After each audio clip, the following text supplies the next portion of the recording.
जय जिनेन सभी को। भक्तामृत स्तोत्र के शिविर में आपका एक बार फिर से स्वागत है। आशा करते हैं आप सभी बहुत अच्छे से सीख रहे होंगे और हमारी कोशिश है, अपनी तरफ से हमने पूरा एफर्ट लगाया है ताकि आप इसको बहुत अच्छे से मन लगाकर सीखें। तो आज की क्लास में देखते हैं हम क्या सीखने वाले हैं। आइए मंगलाचरण से स्टार्ट करते हैं। नमो अरिहन्ताणं, नमो सिद्धाणं, नमो आयर्याणं, नमो उवच्छायाणं, नमो लोये सवसाहुणम्। बोलो पंच परमेष्ठी भगवान की जय। आज हम सीखेंगे काव्य 45 एंड 46। ठीक है, तो ये दो नई आपदाओं के बारे में है। एक में तो है किसी भी तरह की भयंकर बीमारी और दूसरा है अगर हमें कभी कारागृह या ऐसा कुछ बंधन से मुक्ति का। काव्य नंबर 46 रहेगा। काव्य 45 का संस्कृत उच्चारण देखते हैं। पहली लाइन, उद्भूत भीषण जलोदर भार भुग्नाः। फिर से देखें, उद्भूत भीषण जलोदर भार भुग्नाः। साथ में बोले, उद्भूत भीषण जलोदर भार भुग्नाः। सेकंड लाइन, शोच्याम दशा मुपगताश्च्युत जीविताशाः। फिर से देखें, शोच्याम दशा मुपगताश्च्युत जीविताशाः। साथ में बोले, शोच्याम दशा मुपगताश्च्युत जीविताशाः। तीसरी लाइन, त्वत्पाद पंकज रजोमृत दिग्ध देहा। फिर से देखें, त्वत्पाद पंकज रजोमृत दिग्ध देहा। साथ में बोले, त्वत्पाद पंकज रजोमृत दिग्ध देहा। फोर्थ लाइन, मर्त्या भवन्ति मकर ध्वज तुल्य रूपाः। फिर से देखें, मर्त्या भवन्ति मकर ध्वज तुल्य रूपाः। साथ में बोले, मर्त्या भवन्ति मकर ध्वज तुल्य रूपाः। चारों लाइन को एक साथ देखते हैं। उद्भूत भीषण जलोदर भार भुग्नाः, शोच्याम दशामुपगताश्च्युत जीविताशाः। त्वत्पाद पंकज रजोमृत दिग्ध देहा। मर्त्या भवन्ति मकर ध्वज तुल्य रूपाः। ठीक है, तो संस्कृत उच्चारण हुआ, इंग्लिश प्रोनाउंसिएशन। आइए दो लाइन के मीनिंग जानते हैं। ये जो काव्य है वैसे बहुत ज्यादा आप लोगों ने भी शायद सुना होगा, लेकिन ये बहुत पॉपुलर है और इस वाले काव्य का प्रभाव इतना ज्यादा है कि इवन कैंसर के रोगी, कितनी से बड़ी बीमारी हो, इस काव्य से ठीक होती हुई देखी गई है।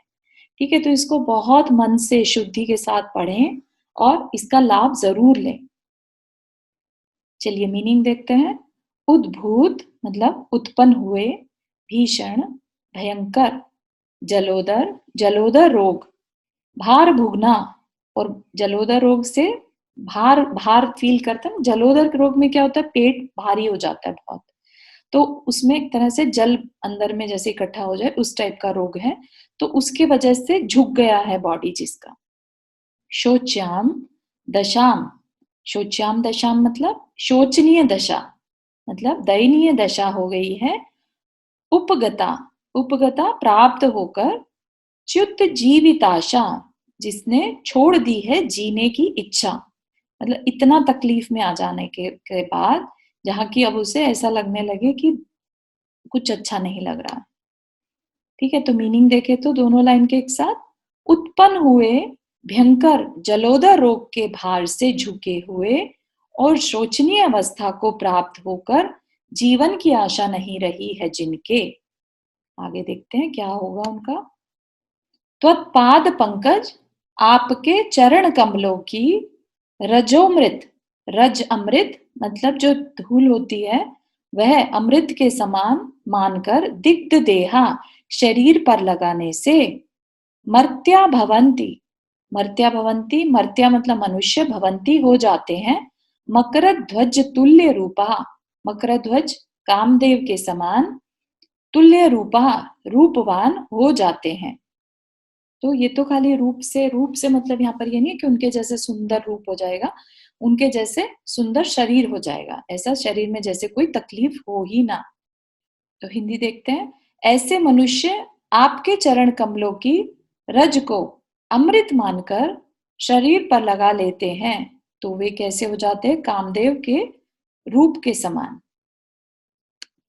चारों लाइन का एक साथ देखते हैं। उत्पन्न हुए भयंकर जलोदर रोग के भार से झुके हुए और शोचनीय अवस्था को प्राप्त हो जो, जिनको जीने की आशा नहीं रही, ऐसे मनुष्य आपके चरण कमल की रज को अमृत मानकर शरीर पर लगा लेते हैं, वे कामदेव के समान रूप वाले हो जाते हैं। थोड़ा सा भावार्थ में देखते हैं और समझते हैं। तो जलोदर की वजह से जिनके शरीर में वक्रता आ गई है, जो जलोदर देखिए ना कैसे पेट फूल गया है, बिल्कुल ऐसा जलोदर, और सीधे नहीं हो पा रहे हैं क्योंकि उनकी बॉडी आगे की तरफ खिंच रही है, और जो देखने में अब बिल्कुल भी अच्छे नहीं लग रहे हैं क्योंकि अजीब सा शरीर हो गया है उनके। अब जीने की आशा भी समाप्त हो गई है। ऐसी बीमारी से घिरे हुए लोग आपके चरण कमल की धूल को अथवा आपके चरण से जो गंधोदक होता है उससे भी कह सकते हैं यहाँ पर कि चरण की धूल के जल से उस जल को धारण करने वाला मनुष्य कामदेव के समान रूपवान हो जाता है। अर्थात क्या कहना चाह रहे हैं कि भक्तों को छोटे क्या बड़े बड़े रोग, आज के टाइम में बड़ा बड़ा रोग क्या है, जैसे हार्ट रिलेटेड प्रॉब्लम हो गई, कैंसर प्रॉब्लम हो गई, तो ये जो है इनका नाम सुन के भी डर जाते हैं, ट्यूमर हो गया। तो ऐसे रोगों के लिए भी जो भगवान का जल है, भगवान के चरणों का जल है, वो उस पर्सन को देना चाहिए। शांति धारा का जल भी उसके ऊपर, गंधोदक का जल लगाया जा सकता है। तो ये तकलीफ हो तो इस काव्य को ज्यादा से ज्यादा पढ़ना चाहिए और पूरी श्रद्धान के साथ, और ये वर्क करता है, ऐसा बहुत ज्यादा इस पर रिसर्च हो चुकी है। ठीक है, तो सभी इस पे लाभ लें अपने पास। अपने भक्तामृत स्तोत्र एक ऐसा टूल है जिससे गृहस्थी से रिलेटेड जितने भी तकलीफें हैं हमारी, सबका यहाँ पर सॉल्यूशन है अपने पास। तो हमें इसमें भगवान की भक्ति से जब सब काम हमारे सफल हो रहे हैं तो हम बाहर में इधर उधर तकलीफ नहीं उठाएंगे। यहाँ पर क्या है, सर्व भयानक रोग नाशक, इसका लाभ है। दीप प्रज्वलन मंत्र है ओम रीम अरहम अमृत श्रावी रस रिद्धे, अमृत श्रावी रस रिद्धि प्राप्तेभ्यो नमो दीप प्रज्वलनम करोमि। रिद्धि मंत्र है ओम रीम अरहम नमो अक्षीण महान साणम, ओम रीम अरहम नमो अक्षीण महान साणम। ठीक है, तो यहाँ पर हमारा काव्य 45 हुआ। अब हम देखते हैं काव्य 46। काव्य 46 में कभी किसी भी तरह के बंधनों से मुक्ति के लिए ये काव्य है। आइए संस्कृत उच्चारण देखते हैं। पहली लाइन, आपाद कंठ मुरु श्रृंखल वेष्टितांगा। फिर से देखें, आपाद कंठ मुरु श्रृंखल वेष्टितांगा। साथ में बोलें, आपाद कंठ मुरु श्रृंखल वेष्टितांगा। सेकंड लाइन, गाढ़म बृहन्निगड कोटि निग्रष्ट जंगाः।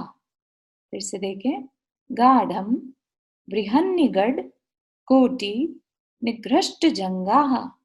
साथ में बोलें, गाढ़म बृहन्निगड कोटि निग्रष्ट जंगाः। थर्ड लाइन, त्वन्नाम मंत्र मनीषम मनुजाः स्मरन्तः। फिर से देखें, त्वन्नाम मंत्र मनीषम मनुजाः स्मरन्तः।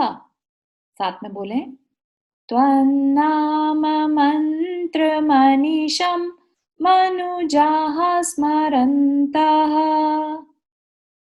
फोर्थ लाइन, सद्यः स्वयं विगत बंध भया भवन्ति। फिर से देखें, सद्यः स्वयं विगत बंध भया भवन्ति। साथ में बोलें, सद्यः स्वयं विगत बंध भया भवन्ति। चलिए चारों लाइन को एक साथ देखते हैं, आप भी साथ में बोलिए। आपाद कंठ मुरु शंखल वेष्टितांगा गाढ़ं बृहन्निगड कोटि निघ्रष्ट जंगाः त्वन्नाम मंत्र मनीषं मनुजाः स्मरन्तः। सद्यः स्वयं विगत बंध भया भवन्ति। तो यहाँ पर हमारा संस्कृत उच्चारण पूरा हुआ, इंग्लिश प्रोनाउंसिएशन है। आइए पहली दो लाइन के मीनिंग जानते हैं। आपाद कंठ, पाव से लेकर कंठ तक, ठीक है। मरु श्रृंखल, कंठम का म इधर आ गया, उरु श्रृंखल वेष्टितांगा, उरु श्रृंखल, उरु वैसे जंगा को कहते हैं, जांग में श्रृंखल, श्रृंखल हो गई सांकलों से, वेष्टितांगा जकड़ा है शरीर जिनका, गाढ़म, और कैसी हैं वे सांकल, वे कैसी हैं, बहुत कसकर गाढ़ी है ना, बांधी गई हैं। वृहन्नी गढ़कोटि, बड़ी बड़ी बेड़ियों के अग्रभाग से, निकृष्ट जंगा, और जिनकी जंगा घिस गई है बड़ी बड़ी बेड़ियों से।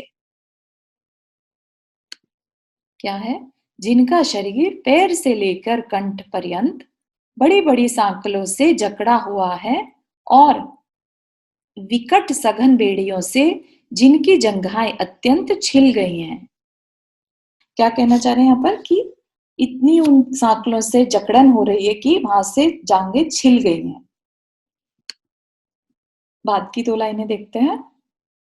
तो नाम मंत्रम, आपके नाम रूपी मंत्र को, अनिशम, अनिशम होता है निरंतर, मनुजाह मनुष्य, स्मरंता स्मरण करते हुए, सद्य शीघ्र ही, स्वयं अपने आप, विगत बंध भया बंध के भय से रहित, भवंती हो जाते हैं। हिंदी तो देखते हैं दोनों लाइन की एक साथ। ऐसे मनुष्य निरंतर आपके नाम मंत्र को स्मरण करते हुए शीघ्र ही बंधन के भय से मुक्त हो जाते हैं। चार लाइन का देखते हैं। जिनका शरीर पैर से लेकर कंठ पर्यंत बड़ी बड़ी सांकलों से जकड़ा हुआ है, सांकले मतलब बेड़ियों से, और कस के बंधी बेड़ियों से जिनकी जंघाएं अत्यंत छील गए हैं, ऐसे मनुष्य निरंतर यदि आपके नाम मंत्र का स्मरण करते रहें तो शीघ्र ही बंधन के भय से मुक्त हो जाते हैं। तो यहाँ पर भी देखने लायक है कि निरंतर करना है ना। पहले भी क्या कहा था, कीर्तन, कीर्तन भी क्या चीज है, कीर्तन भी निरंतरता के साथ किया जाता है। तो निरंतर कुछ भी करना है तो अपने अंदर में वह निरंतरता होनी चाहिए। ऐसा नहीं कि थोड़ी देर के लिए 5 मिनट पढ़ा और हम सोचे कि रिजल्ट मिल जाए हमें। तो इसमें निरंतरता जरूरी है, जब तक कि हमारे अंदर वह उस तरह की विशुद्धि ना आ जाए ना। पाप कर्म अपना फल दे रहा है तो हमें भी तो उस टाइम थोड़ा पुरुषार्थ दिखाना पड़ेगा ना, कि उस पाप को जो हमने बांधा है उसको मिटाने के लिए जितनी शक्ति की आवश्यकता है उतनी शक्ति हमें लगानी चाहिए। और क्या कह रहे हैं कि आपके जो भक्त हैं उनको किसी भी बंधन का भय नहीं होता। किसी भी तकलीफ वाली स्थिति में उन्हें अगर कोई राह नजर नहीं आ रही, कोई विकल्प भी ना दिख रहा हो, तो आपका नाम मंत्र जपने से ऐसी परिस्थितियों से वे मुक्त हो जाते हैं। और हमारी लाइफ में सबसे बड़ा बंधन कौन सा होता है, कर्मों का बंधन, है ना? इस बात को हमें बहुत अच्छे से समझना है कि अपने लिए सबसे बड़ा बंधन है कर्मों का बंधन। तो भगवान के नाम मंत्र को निरंतर स्मरण करने से क्या हो सकता है? हमारे कर्मों से हम छूट सकते हैं। और कर्मों से छूटकर हम क्या करेंगे? हमारा कल्याण होगा, हम संसार सागर से पार हो सकते हैं, हम मोक्ष को पा सकते हैं। तो इतना वैभवशाली, इतना अद्भुत ये भगवान की भक्ति का महात्मा है। आइए इसके लाभ देखते हैं। कारागार आदि बंधन विनाशक। तो कोई भी पर्सन अगर कारागृह के भय में हो, जैसे किसी को सजा सुना दी गई हो या और कोई पुलिस का भय हो, तो इस मंत्र को इस्तेमाल करें। साथ ही साथ और भी किसी तरह का बंधन, जरूरी नहीं है कि कारागृह से ही बंधन हो, किसी और कमिटमेंट से अगर आप अपने आप को बंधा हुआ महसूस कर रहे हैं तो भी आप इस काव्य को अपने छूटने के लिए यूज कर सकते हैं। और फिर संसार सागर से छूटने वाला बंधन तो हम सभी के पास है। आइए दीप प्रज्वलन मंत्र देखते हैं। ओम रीम अरहम सर्पी श्रावी रस रिद्धे सर्पी श्रावी रस रिद्धि प्राप्तेभ्यो नमो दीप प्रज्वलनम करोमि। रिद्धि मंत्र। ओम रीम अरहम नमो वड्डमाणाणम। ओम रीम अरहम नमो वड्डमाणाणम। ठीक है, तो यहाँ पर हमारा काव्य नंबर 45 एंड 46 पूरा हुआ। अगली क्लास, जो कि हमारी आखिरी क्लास है, आपसे एक बार फिर से मिलेंगे। तब तक के लिए सबको जय जिनेन्द्र। आइए जिनवानी स्तुति करते हैं। जावाणी के ज्ञान से सूझे लोकालोक, सोवाणी मस्तक धरो सदा देत दोक। हे जिनवाणी भारती तो ही जपो दिन रैन, जो तेरा शरण आ गए सो पावे सुख चैन। जय जिनेन्द्र सभी को।